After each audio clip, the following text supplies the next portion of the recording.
Hola, soc Damaris Romero, professora de Física i Química de secundària. M'agradaria donar-vos la benvinguda a aquesta presentació en format Pixacutxa i que està pensada per a quart d'ESO dins de la seva programació i que s'anomena Què és la pressió atmosfèrica? Els continguts són introducció, definició de pressió atmosfèrica, mesura de la pressió atmosfèrica, experiment de Torricelli, pressió atmosfèrica i el cos, pressió atmosfèrica i el temps, pressió als avions, altres efectes de la pressió atmosfèrica i altres preguntes. Quan guanyes altura, pujant a una muntanya o viatjant en avió, notes que se tapen les orelles per culpa de la pressió atmosfèrica. Doncs és interessant començar fent-nos la següent qüestió. A on creus que hi ha més pressió? A la platja o dalt d'una gran muntanya? La paraula pressió, com saps, apareix al llenguatge quotidià en la nostra vida. Per exemple, treballar amb molta pressió, la pressió arterial, l'olla a pressió, no em pressiones. Doncs, què és en realitat la pressió des del punt de vista de la física? És necessari, primerament, diferenciar força i pressió, ja que encara que estan relacionats, són magnituds diferents. Pensa en aquesta situació. Deixaràs més empremta en la terra si camines amb sabatilles o si camines amb sabates de taló? La força, que és el teu pes, és el mateix, però no la superfície de petjada. A igual pes, més pressió a menys superfície. Definim pressió, doncs, com la força realitzada per unitat de superfície. Si parlem de pressió atmosfèrica, ens referim a la pressió que s'exerceix l'atmosfera. Cal recordar així que l'atmosfera està formada per gasos i ja saps que els gasos és matèria. Doncs, com tota matèria, els gasos tenen massa. Si la pressió atmosfèrica és el pes de l'aire que hi ha sobre nostre, les zones situades a nivell del mar tenen més pressió atmosfèrica. Així, a l'Everest, per exemple, que és la muntanya més gran del món, la pressió és la més baixa de tota la Terra. Els aparells que mesuren les variacions de la pressió atmosfèrica s'anomenen baròmetres i normalment estan graduats en mil·libars. Els aparells que mesuren l'altura a partir de la disminució de la pressió atmosfèrica s'anomenen altímetres.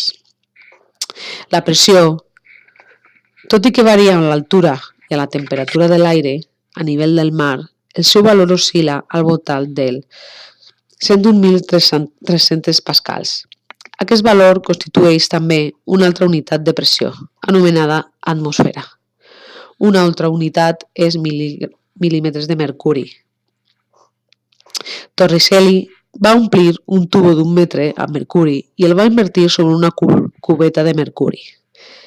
Sorprenentment, va baixar 76 centímetres a conseqüència de la pressió atmosfèrica.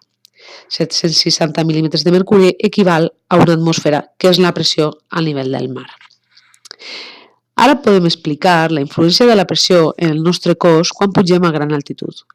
Amb una pressió atmosfèrica baixa, el cos té una sèrie de mecanismes d'adaptació, com ara l'augment de la freqüència respiratòria i de la freqüència cardíaca i la disminució del volum de sang circulant. Com que la sang és més espessa, li costa més arribar a les extremitats, als dits de les mans i dels peus. Per això, aquestes parts del cos tenen més probabilitats de congelar-se. Això és conegut amb el mal d'altura i ha sigut la causa de moltes morts a la muntanya. Per què quan pugem a 10.000 metres d'altitud no sentim mal d'altura? Els avions estan preparats amb sistemes que apliquen una pressió artificial per a que els ocupants puguen respirar sense cap problema, encara que sí sentim certa pressió en altres parts del cos. La falta de pressió també afecta a l'hora de cuinar, ja que l'aigua no bull a 100 graus, sinó que a molta altitud sol bullir a menys graus. Això vol dir que tot el que es cuina necessita molt més a fer-se si estem a l'Everest. ja que l'aigua bull a 75 graus. Els meteoròlegs poden preveure el temps que farà a partir de la pressió atmosfèrica. En els seus mapes dibuixen les isòbares. Són línies formades pels punts que tenen la mateixa pressió atmosfèrica.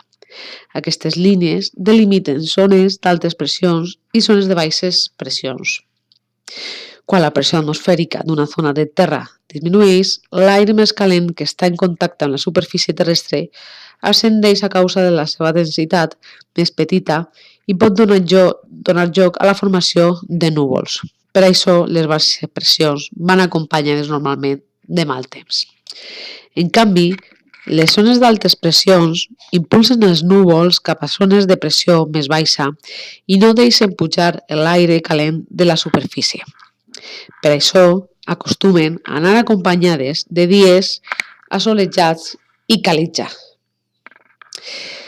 Si ja saps explicar el significat de pressió atmosfèrica, pots plantejar-te ara altres situacions amb la pressió. Quan creus que sent major pressió el submarinista? A més o menys profunditat? Què sentirà el seu cos? Estarem parlant de la pressió hidrostàtica. Bé, així finalitza la presentació. Espero que vos hagi ajudat a profunditzar sobre un aspecte més de la pressió, com és la pressió atmosfèrica. T'anime a fer experiències per comprovar el que he exposat sobre l'expressió. Moltes gràcies.